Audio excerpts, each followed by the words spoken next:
sekarang ibu-ibu tuh kalau ibu Mahmud ya namanya Iya, Mamah Muda gitu Oh, kirain ya. Mahmud MD, Bu. Mahmud dong, politik lah.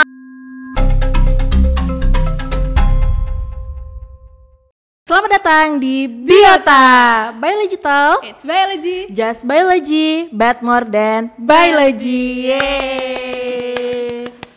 Siapa nih? Ada yang baru nih. Wah, Siapa tuh? langsung Kenalan aja. dulu. Ya kenalan ya. Ya, Perkenalkan saya Fadila. Saya Hekan.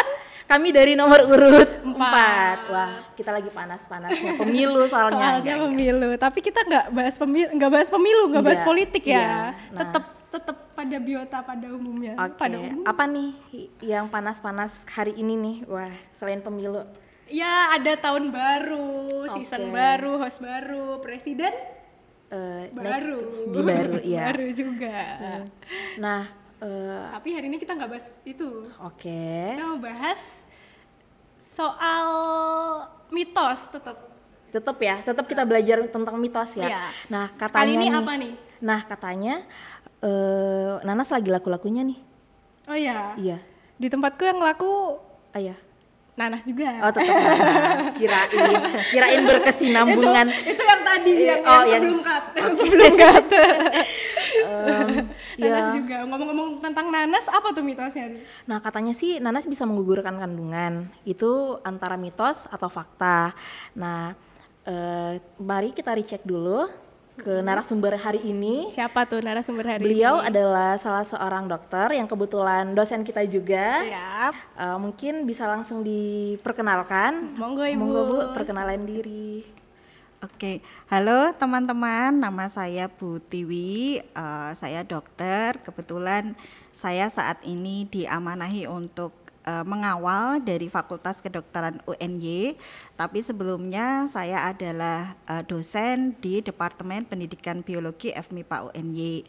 Kalau ketemu saya mungkin kadang-kadang memanggilnya bingung ya, mau tanya ada Bu Tiwi enggak gitu kan. Oh, enggak ada, yang ada Bu Kartika. Nah, jadi nama lengkap saya Kartika Ratna Pertiwi, tapi karena dulu ceritanya satu gang itu ada 3 Kartika, terus ibu-ibunya janjian tuh enggak gitu. boleh pakai nama Samaan. depan semua gitu. Jadi namanya dipanggil nama belakang Dokter Tiwi seperti itu. Oh, Ibu Dokter Tiwi. Iya. Selamat datang Ibu. Selamat Terima datang Ibu. kasih. Terima kasih sudah datang.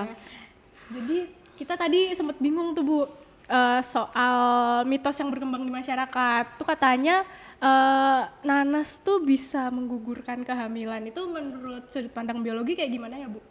Oke, jadi kayaknya tadi naga-naganya tuh menggugurkan gitu ya. Iya, Bu. Karena banyak kasus, Bu. Iya, banyak iya. kasus berita yang beredar di internet. Katanya nanas bisa menggugurkan. Oke, jadi kalau dalam kita bahas secara medis dulu ya, secara biologinya namanya keguguran ya. Kita belum bahas apakah disengaja atau tidak sengaja begitu ya. Artinya di luar perencanaan begitu. Nah, jadi keguguran itu kalau bahasa medis itu adalah perdarahan per vagina, keluar lewat vagina atau keluarnya produk kehamilan ketika umur kehamilan itu kurang dari 20 minggu dan atau berat janin kurang dari 500 gram.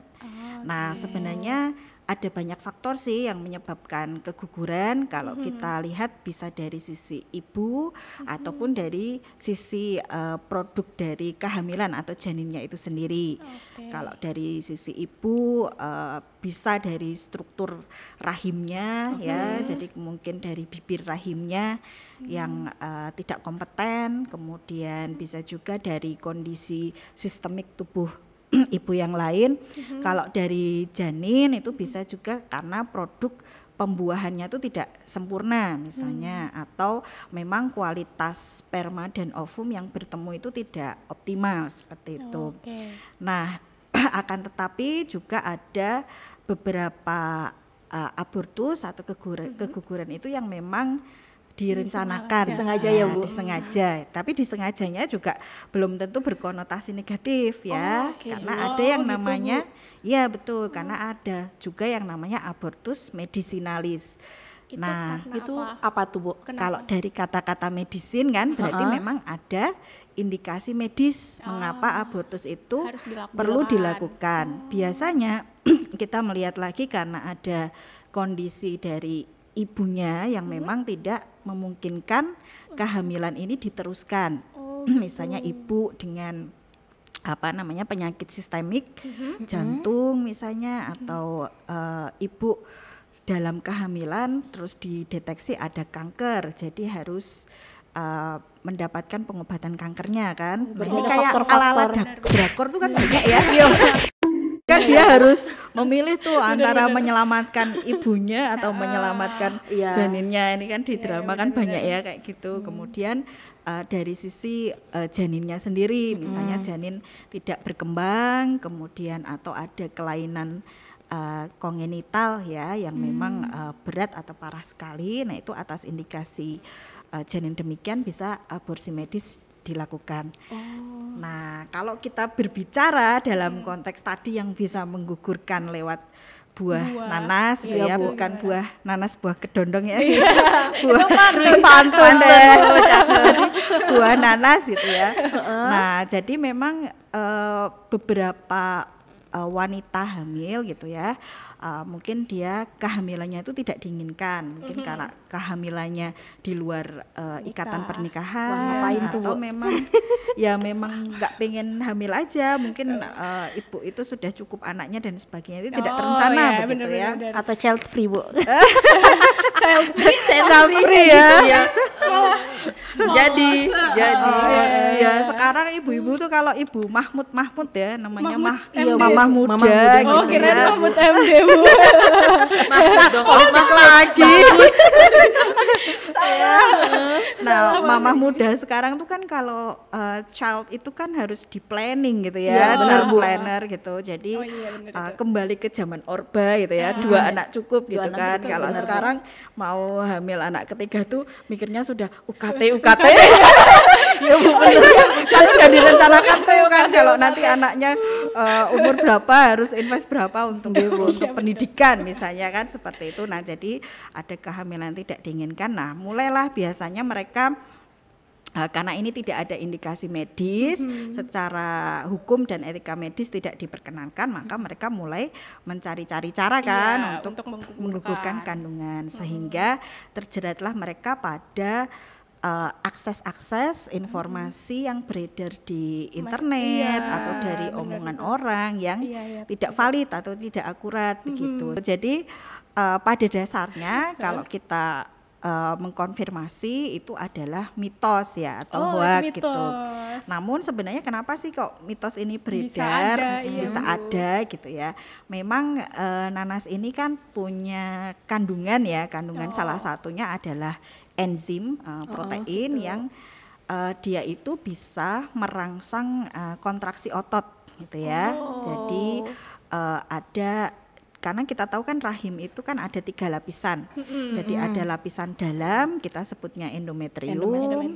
Kemudian lapisan tengah, kita sebutnya myometrium, itu kan otot ya. Kemudian ada lapisan luar atau perimetrium. Nah, biasanya kontraksi otot ini yang kalau kita perlukan pada saat kalian menstruasi kan. Jadi yang membuat kalian kadang biar darah nyeri gitu kan, nyeri, kemudian kontraksi. Itu karena bisa keluarnya kan karena kontraksi dari otot myometrium ini gitu kan. Dia bisa mengekspulsikan atau mengeluarkan gitu ya, mengeluarkan darah menstruasi itu pada saat tidak ada terjadi pembuahan seperti itu. Nah, sehingga ketika dia terangsang maka dia bisa merangsang membuat kontraksi otot, padahal kita tahu bahwa pada saat hamil awal itu kan terjadi penempelan. Nah, namanya apa? Ayo, anak biologi harus tahu ya. Komen di bawah. Nah, itu apa ayo? Aduh Bu, udah liburan Bu. Nah, itu penting. Kenapa? Karena ketika sudah menempel, kemudian mulai terjadi pembelahan, kemudian terjadi perkembangan embrio gitu ya, embriogenesis. Nah, itu kan dia mulai membentuk lapisan-lapisan embriologi yang pada akhirnya akan calon ya, membuat calon plasenta termasuk mulai menghasilkan hormon. Hormon apa? Ayo. Itu Bu, apa sih? Yang kamu akhirnya kalau itu bisa dideteksi. Dari progesteron Bu. Hormon HC. Aduh. Enggak hormon. Aduh maaf ini biologinya gimana? Iya. Kurang ini. Nah, itu yang sebenarnya dideteksi untuk taspek kan. Jadi yang kalau HCG gitu ya, ya, Bu? kalau iya. Bisa. Nah, jadi HCG ini yang dideteksi kan pada saat orang ala-ala kalau mengumumkan kehamilan di medsos itu ya, garis 2 gitu. dua. Makanya ada pejuang garis 2. Iya Nah, seperti itu. Jadi seperti itu prosesnya, sehingga memang ada kandungan enzim dalam nanas yang menyebabkan kontraksi, akan tetapi gitu kan. Kita kan tahu ya kalau proses makanan ketika masuk ke mulut, masuk ke sistem pencernaan, itu dia dicerna sampai kemudian dia diserap nutrisinya begitu ya, itu kan kadarnya itu kan jauh ya, jauh berkurang. Iya Bu, begitu. kadarnya tuh harusnya ada batas minimum atau maksimum nggak sih Bu untuk si nanas ini akan bereaksi kepada kandungan, atau dalam kadar tertentu, atau tidak ada kadar minimum dan maksimumnya Bu? Oke, jadi sebenarnya apa ya, nanas ini enzimnya ini juga kebanyakan bukan di buahnya ya, buah. Oh gitu. Iya, Bu, jadi gimana, Bu? enzim ini tuh di batangnya sebenarnya. Oh malah di batang. Ya. Di batangnya Tuh, kalau keguguran berarti makan batangnya. Blender batang Duri ya. Aduh, gimana itu cara makannya itu? di blender Bu. Nah, Enggak dong, jangan. betul. Jadi itu juga satu batang mungkin hanya berapa miligram ya. Oh gitu. Jadi sangat kecil, makanya memang ada yang mengekstrak gitu ya, mengekstrak batang, mengisolasi senyawanya ini itu. bromelin, tapi kemudian dibuat kapsul ya. Oh, Tapi itu senyawanya kan tapi bromelin ya, Bu? untuk sebenarnya kan ada memang peruntukan medis atau efek positif dari bromelin ini untuk kepentingan terapi yang lain begitu. Nah, tapi kalau cuma nanas apalagi buahnya kan makan itu enggak masalah gitu kan. Mau berapa gitu kan, mau 2 setiap hari, cuma perlu diingat buahnya itu kan dia juga mengandung komponen yang lain. Baik. yang gitu. mungkin bisa menyebabkan warning ya, mungkin bukan bahaya langsung, tapi contohnya begini, kalau nanas itu kan asam ya, ada asamnya, jadi dia menyebabkan iritasi pada lambung gitu kan, sehingga orang yang punya bawaan mah, apalagi kalau orang hamil itu kan karena hormonal dan karena pembesaran dari rahim tuh pencernaan kan tidak nyaman. Iya, Jadi benar, banyak yang punya mah tuh pasti sering kambuh ya, kita sebutnya GERD seperti itu. Nah, itu juga harus diwaspadai. Kemudian nanas tuh juga punya indeks glikemik ya, yang tinggi. Jadi ketika makan nanas, peningkatan kadar gulanya itu juga tinggi dalam waktu yang cepat misalnya, sehingga orang-orang dengan diabetes atau prediabetes atau ibu hamil yang memang sudah punya faktor risiko dalam keluarga, ada diabetes atau dia juga obes, sudah obes, itu juga harus diwaspadai. Nah, Kemudian yang terakhir kan nanas juga ada getah-getahnya gitu Nah, ya. iya Bu, iya benar Bu. Nah, itu kan kadang-kadang memegangnya aja ada orang yang sensitif toh, Iya, gatal, kulitnya Bu. gatel gitu. Apalagi kalau memakan begitu ya. Nah, itu juga kadang menimbulkan reaksi alergi ringan.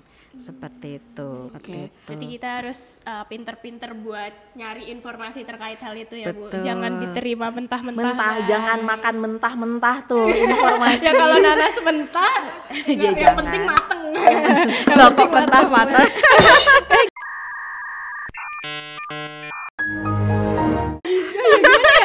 Nanas mentah emang ada ya? Ada Ya, nanas mentah, iya. iya nanas muda. Nanas Nanas muda ya. Nah, tadi tuh kata kuncinya harus tidak boleh menelan mentah-mentah Mentah-mentah, kan. ya, Bu. Nah, itu kalau dalam istilah gitu ya, istilah populer kita menyebutnya sekarang kan gaulnya anak-anak tuh namanya harus literate. Literate itu dalam artian kita harus menguasai mampu literasi kesehatan. Jadi literasi kesehatan tuh bukan hanya kita bisa mengakses informasi terkait kesehatan yang ada di internet atau yang ada di cetak ataupun di omongan orang seperti itu ya, omongan teman gitu kan. Nah, nggak kesehatan pun kalau ada omongan teman gitu ya, nggak boleh kamu telan mentah-mentah gitu ya. Nah, sering denger teman itu. Ya. Nah, jadi gibahan teman itu nggak boleh kamu telan mentah-mentah kan. Begitu juga dengan informasi kesehatan. Nah, jadi kamu harus meng-cross check. Maka literasi kesehatan itu salah satunya kamu bisa memfilter, menyortir ya, menganalisis atau meng-cross check-kan lagi. Nah, mencari informasi yang lebih akurat, informasi atau bahan yang memang berasal dari orang yang memang ahlinya, misalnya dokter gitu. di medis, kemudian Halo, para Dok. medis. Halo, ya. Dok. Jangan jadi sponsor. Ditit lagi ya, ditit lagi. Atau juga ke laman-laman kesehatan yang memang mendedikasikan webnya pada informasi kesehatan yang akurat. Jadi nggak boleh tuh ke medsos yang isinya postingan curhat, joget-joget, atau klaim-klaim palsu, betul, begitu kan. gitu, Nah, guys. jadi itu bagian dari literasi kesehatan. Oke, terima Seperti kasih itu. Bu Oke, Tiwi. terima kasih Bu atas Tiwi penjelasannya. Kita atas jadi lebih memahami. Apalagi kita perempuan yang selalu dengar isu-isu tentang makan kayak nanas gitu. muda. Iya. Jadi kalian nih para remaja-remaja jangan menjadikan hal tersebut sebagai senjata kalian ya, untuk melakukan hal yang itu. Dan harus lebih literasinya. Lebih literasi itu lagi. ditambah. Iya. Seperti Kayak itu. gitu. Dan mungkin begitu saja Ya, untuk yang hari ini bisa kita bahas. Terima kasih banyak Ibu Tiwi udah Atas hadir. Sama-sama, terima kasih. Mungkin demikian dari kami pamit undur diri juga. Terima kasih Ibu Tiwi dan Sampai jumpa. Sampai jumpa.